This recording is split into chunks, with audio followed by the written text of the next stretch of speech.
আসসালামু আলাইকুম রহমতুল্লাহি ওবারাকাতুহু। আলহামদুলিল্লাহ ওয়াসসালাতু আলা রাসূলিল্লাহ সাল্লাল্লাহু আলাইহি ওয়াসাল্লাম ওয়া বা'দ। বাংলাদেশ এবং বিশ্বময় বাংলা ভাষাভাষী সহ যারাই কোরআনের এই সুন্দর আয়োজন বিএসবি ক্যামব্রিয়ান এসো কোরআন শিখি অনুষ্ঠান দেখছেন, সকলকে আন্তরিক মোবারকবাদ জানাচ্ছি। সম্মানিত ভাই বোন, অত্যন্ত গুরুত্বপূর্ণ জায়গাগুলো আমরা দেখার চেষ্টা করছি। যে জায়গায় ছাত্ররা ঝরে পড়ে আমরা ওই জায়গাগুলো আইডেন্টিফাই করে সেখান থেকে উত্তরণের মাধ্যমে যাতে সে কোরআন তিলাওয়াত করার যোগ্যতা অর্জন করতে পারে, সেজন্যই আমাদের এই প্রচেষ্টা। আসুন, গত ক্লাসের ধারাবাহিকতায় আজকে এই অষ্টম ক্লাসেও আমরা যুক্তাক্ষর শিখব। যে জায়গাটিতে আমরা ছিলাম তা হচ্ছে মৌলিক শিক্ষার গুরুত্বপূর্ণ যেই অক্ষর তিনটি, যে অক্ষরগুলো একটু গুরুত্বের সাথে শিক্ষা দরকার, সেটা যুক্তাক্ষর শিক্ষার 4টি স্তরের তৃতীয় স্তরে এখন আমরা আছি। প্রথমে ছিল যে অক্ষরগুলো কখনোই পরিবর্তন হয় না, দ্বিতীয় ছিল যে হরফগুলো যুক্ত হওয়ার সময় আকারে ছোট হয়ে যায়, তৃতীয় স্তর হচ্ছে গুরুত্বের সাথে যে হরফগুলোকে দেখে তারপরেই কোরআন শিক্ষার যোগ্যতা অর্জন করতে হয়। আসুন আমরা সেই হরফগুলো কি সেটা দেখার চেষ্টা করি। একটা হলো কাফ, আরেকটি হলো হা, আরেকটি হচ্ছে আলিফ লাম। এইগুলো আসুন তার সাথে মিল করে কিছু প্র্যাকটিস করি, আমরা দেখি ওইগুলো আসলে আমরা শিখতে পেরেছি কিনা। ইতিমধ্যে 3টে হরফ এখানে এসেছে। প্রথমটা হলো মিম, তারপরেরটা লাম, তারপরে আলিফ। আসুন এটার সাথে একটু পরিচিত হয়ে নেই হরফগুলোর সাথে।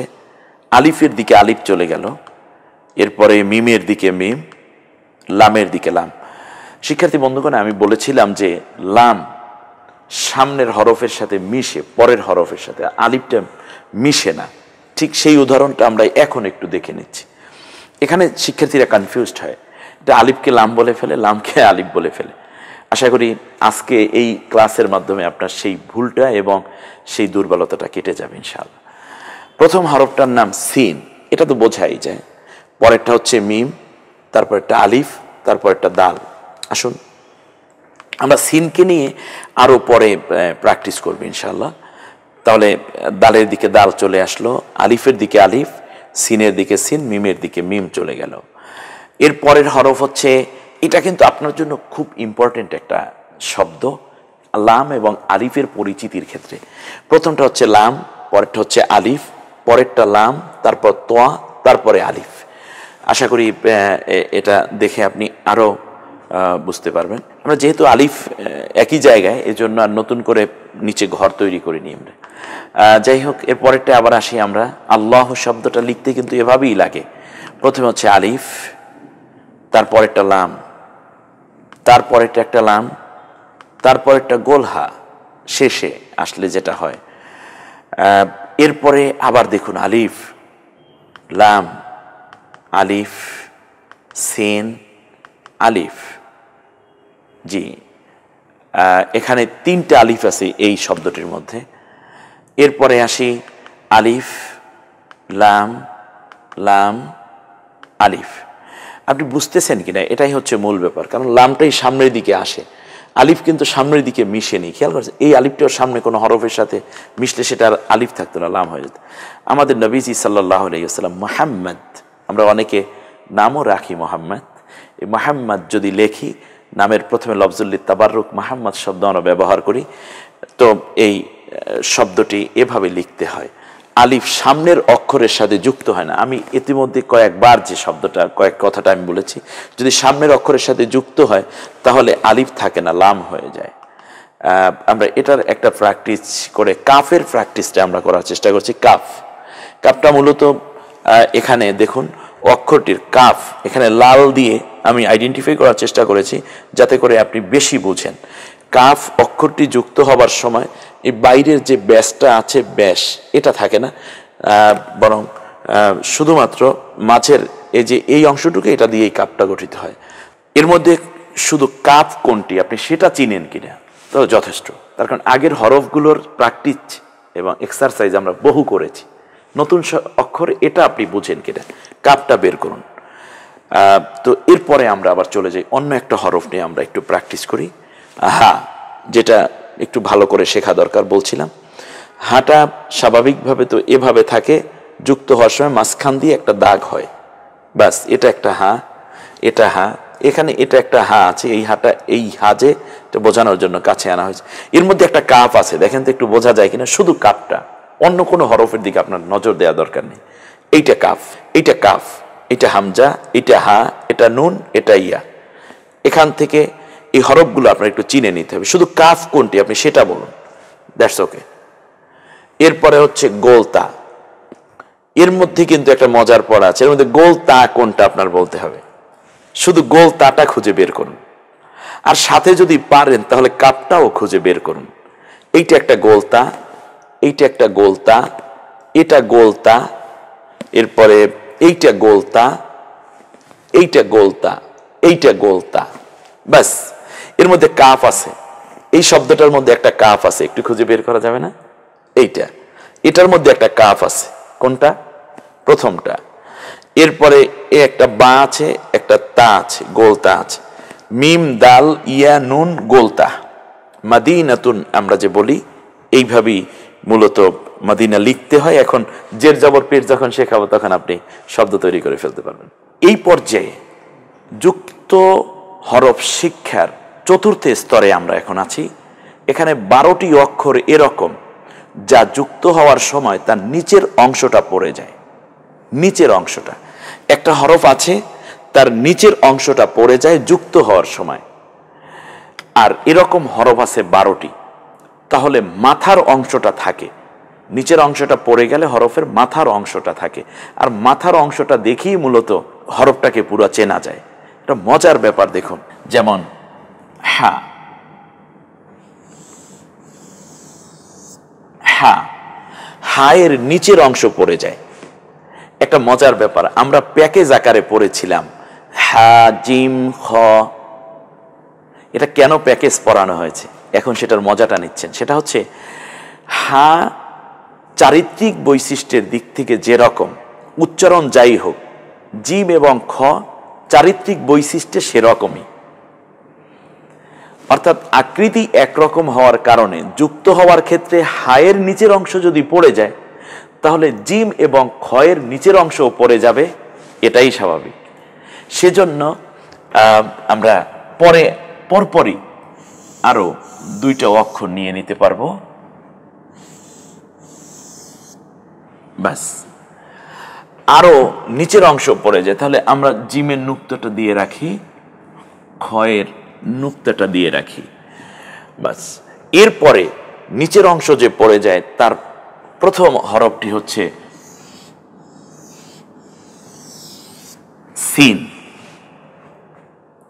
সিনের নিচের অংশ যদি পড়ে যায়, বলুন তো মিলিয়ে এর পরপরে যে হরফটা নিচের অংশ পড়ে যাবে সেটার নাম কি? অবশ্যই শিন, কারণ আমরা পড়েছি সিন শিন সদ দদ। এই যে প্যাকেজ পড়ে কি লাভবান হলাম আমরা, তাই না? এবারে আসুন শিন, শিনের উপরে 3টা নুক্তা থাকবে, বাস। এরপরে যে হরফটির নিচের অংশ পড়ে যায় তার নাম সদ। আমরা দেখে নেই, সদ, সদের নিচের অংশ পড়লে দদের নিচের অংশ অটো পড়ে যাবে। এরপরে যে হরফটির নিচের অংশ পড়ে যায় তার নাম হলো আইন। স্বাভাবিকভাবে আইনের নিচের অংশ পড়ে গেলে গয়নেরও নিচের অংশ পড়ে যাবে। এরপর যে হরফটির নিচের অংশ পড়ে যায় তার নাম হচ্ছে ফা।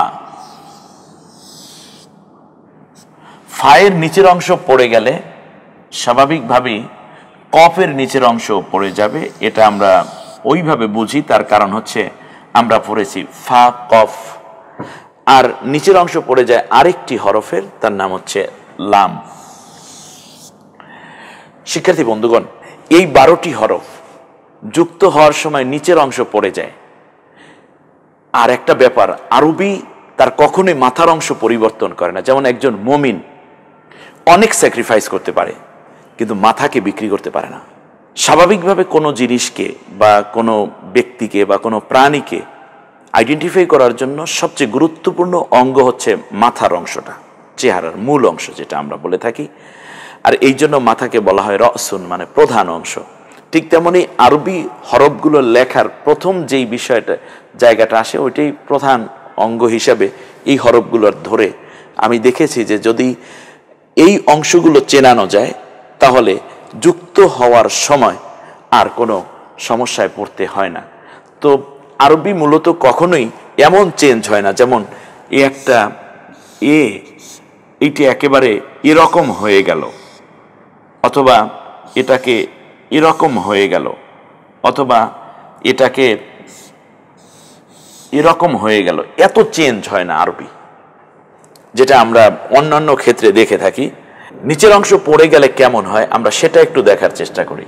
যেমন এইটার নিচের অংশ এই, নিচের অংশ এই, এটার নিচের অংশ এই, এটার নিচের অংশ এই পুরোটাই আমরা মুছে দিলাম। এইটার নিচের অংশ সিনের নিচের অংশ এই, সদের নিচের অংশ এই, এরপরে দদের নিচের অংশ এই।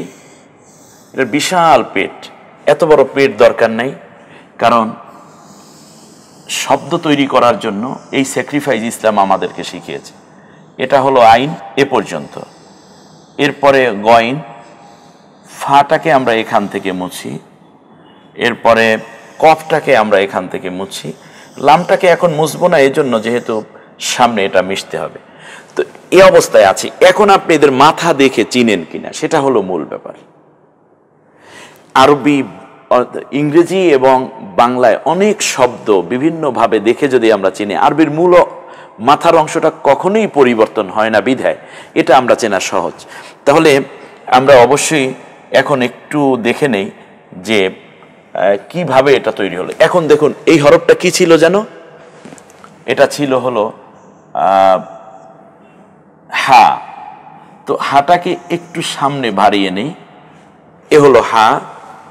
এখান থেকে একটু মিলিয়ে নেই জিম, একটু মিলিয়ে নেই সিন, এখান থেকে মিলিয়ে নেই শিন, এখান থেকে সদ, এখান থেকে দত, দোয়াদের পেটটা এখানে রেখে দেই কারণ এটা শেষ অক্ষর।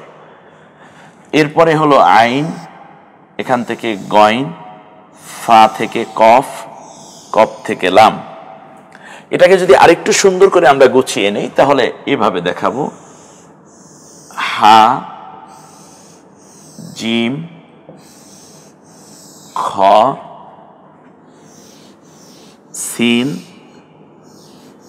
শিন, সদ, এরপরে দত, বাস। এরপরে আইন, আইন গইন ফা কফ লাম। যুক্ত হওয়ার সময় এভাবে হবে। প্রিয় শিক্ষার্থী বন্ধুগণ, একটু দেখলেন তো আমাদের সামনেই একটা অক্ষর আর একটা অক্ষরে কিভাবে আকৃতি পরিবর্তন করে। আপনাদেরকে আপনাদের চোখের সামনেই আমি দেখালাম, কিন্তু আমরা এতদিন বুঝতে পারিনি হঠাৎ করে চিনটা এভাবে কেন হয়, শিনটা এভাবে কেন হয়। তো আরেকটি জায়গায় একটু ছোট্ট করে আমাদের বলা দরকার, সেটা হচ্ছে এইটা আইনটা। আইন যখনই প্রথমে আসবে কোনো হরফের সাথে তখন আইনের গলাটা এরকমই থাকে, এবং গইনের গলাটাও ঠিক এরকম থাকে, কিন্তু পার্থক্য হলো আইন যখন মাঝখানে আসে তখন একটা ভিন্ন পরিবর্তন আসে। আমি এখানে কনফিউজড আমিও ছিলাম। আমি চেয়েছিলাম আমরা যে কোরআনটা আপনাদের জন্য পড়ার জন্য ছাপিয়ে ব্যবস্থা করেছি, ওটা চেয়েছিলাম আইনটা মাঝখানে থাকলেও যেন এই গলাটা ঠিক রাখা যায়, কিন্তু সারা দুনিয়ায় কোরআন ছাপা হয়েছে মাঝখানে কালো মাথা দিয়ে আইন। যেমন এই আইনটাকেই আমরা যদি নেই, যেমন এই আইন, এই মাঝখানে যখন এই আইনটি আসে তখন এভাবে কালো মাথাওয়ালা হয়ে আসে আইনটা, আর শেষবারে যদি আইন আসে তখন এভাবেই হয়। অর্থাৎ শেষের আইনটাও বোঝা যায়, প্রথম আইনটাও বোঝা যায়, কিন্তু মাঝখানের আইনটা কালো মাথা দিয়ে বোঝানো হয়। তাহলে একটা কথা আমরা শুধু মনে রাখবো, কালো মাথা অক্ষরের নাম আইন, এটা মাঝখানে আসলে এরকম হয়। ঠিক আইনের উপরে যদি আমরা এক নুক্তা দেই তাহলেই তো গইন হয়ে যায়, তাই না? তাহলে আইন এবং গইন শিক্ষাটাও হয়ে গেল আজকে আমাদের। এই কালো মাথা, কালো মাথা মানে আইন, আর আইনের উপরে এক নুক্তা দিলে গইন হয়ে যায়, ব্যাস। লাম তো আগেই শিখেছি। আর এখানে যে ফা কফ, এটাকে আমি আরেকটু করে শিখি। আমার আঙ্গুলের দিকে ভালো করে নজর করুন। যেমন এ হলো আইন, এরপরে এ হলো ফা, এ হলো কফ, আর এ হলো লাম, আর এ হলো নুন। ধরুন একটা শব্দ তৈরি হলো, এ হলো আইন, এ হলো ফা, এ হলো কফ, এ হলো লাম, এ হলো নুন। এখন আইনকে আমরা গইন বানাতে পারি, ফাকে কফ বানাতে হলে দুইটা নুক্তা দিলে তো আবার কফ হয়ে যায়। এটা লাম, এটা নুন।